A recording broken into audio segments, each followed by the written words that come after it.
vous couriez bien. Qui vous a empêché? Qui vous a influencé? Qui vous a ensorcelé? Qui vous a envoûté? Donc, vous étiez dans une très bonne trajectoire. Qui vous a envoûté pour vous sortir de cet élan, de cette trajectoire? Qu'est-ce qui s'est passé pour que vous abandonniez cette ligne et que vous alliez emprunter un autre chemin? Qu'est-ce qui s'est passé entre deux? Vous étiez en Éden, Adam et Ève. Vous étiez dans les lieux de délices. Dans le livre de Genèse, vous étiez dans les lieux de délices. Le lieu que Dieu a préparé pour vous. Il a confectionné ça.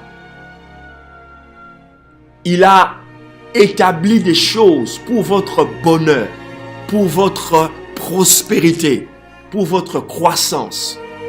Qu'est-ce qui s'est passé pour que vous en sortiez? Quelle influence les gens ont eu sur vous pour que vous puissiez dire « Nous n'allons plus rester là, nous allons emprunter un autre chemin. » Nous étions en bon terme avec cette dame, avec ce monsieur. Qu'est-ce qui s'est passé pour qu'il ou elle se détourne des voies et des vœux que nous avions fait ensemble pour continuer le projet ou la décision que nous avions prise ensemble de nous aimer, de vieillir ensemble? L'envoûtement, l'ensorcellement. Qu'est-ce qui a fait que quelqu'un qui était bien dans une église, écoutant la parole, recevant les bénédictions du Seigneur, et qu'une personne étrangère vienne avec une certaine influence le sortir de l'autorité sous laquelle il était soumis, de cette autorité pastorale? Qu'est-ce qui s'est passé? On va découvrir que le diable envoûte les gens. Je ne veux pas parler aujourd'hui de possession. Non, ce n'est pas ça mon projet. Je veux parler d'envoûtement. C'est une activité démoniaque qui vient soit vous aveugler, soit vous mettre dans une posture d'orgueil, soit vous sortir de la logique de Dieu afin que vous puissiez perdre toutes les grâces, tous les bonheurs que Dieu avait préparés pour vous.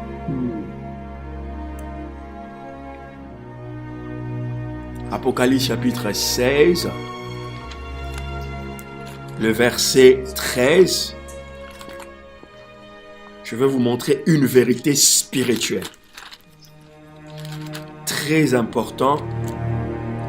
La Bible dit: je vis sortir de la gueule du dragon, de la gueule de la bête et de la bouche du faux prophète 3 esprits impurs, semblables à des grenouilles. Car ce sont des esprits, des démons,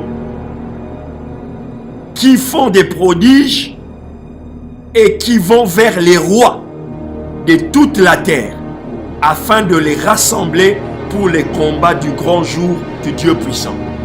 Qui vont influencer, c'est des démons, c'est des esprits qui viennent influencer ces rois afin qu'ils s'élèvent contre le oint de Dieu. Donc ces gens-là, à cause de leur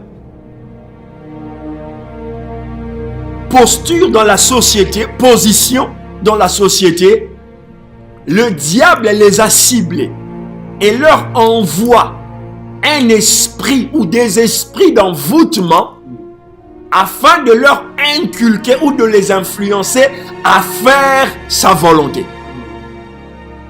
Donc, il y a des gens qui se réveillent le matin, envoûtés le soir, inspirés par le diable, qui ont une mission de venir nous énerver le jour.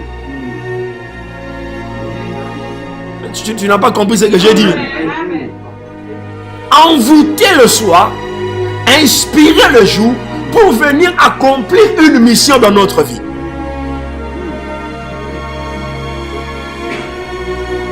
Et si toi-même aussi, tu n'es pas puissant dans la prière, tu n'as pas l'esprit de discernement, tu peux tomber dans ce même piège. C'est-à-dire, le diable peut t'envoûter. Donc, s'il peut le faire chez les uns, il peut aussi le faire chez les autres.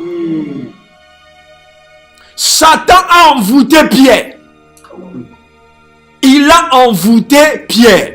Jésus devait aller mourir à la croix. Satan a envoûté Pierre pour que Pierre commence à dire à Jésus, non, ne va pas à la croix. Jésus lui a dit, arrière de moi, Satan. Parce qu'il a vu qu'il y avait il y avait une influence derrière ces paroles-là. Ce n'étaient pas les paroles de Pierre. Ce n'était pas les paroles de Pierre que Jésus connaissait. Il savait que quelque chose s'est passé la nuit, quelque chose s'est passé le jour, pour que Pierre se permette de me parler ainsi. Qui l'a envoûté pour m'empêcher d'aller mourir à la croix. Il a voulu empêcher à Christ de faire l'ultime mission de sa vie. Combien de gens sont envoûtés le soir et ils deviennent une menace pour notre destinée. Ils sont proches de nous, on les côtoie et leurs paroles envoûtantes influencent nos décisions. Amen. Wow. Leurs idées envoûtantes influencent nos décisions. Eux-mêmes, d'ailleurs, peut-être des fois, ils ne se rendent pas compte qu'ils ont été visités la nuit. Ils parlent, ils disent des choses, mais comme on a une proximité avec eux, on a du mal à créer ce discernement-là. Et pourtant, dans leurs paroles se trouve une pensée conçue dans les abîmes et dans l'enfer. Amen. Amen. Amen. Et si on suit ces paroles, on va à la perdition. Quelqu'un peut me dire un amen phénoménal. Amen. Je sens l'onction du Seigneur entrer dans ces paroles. Les envoûtements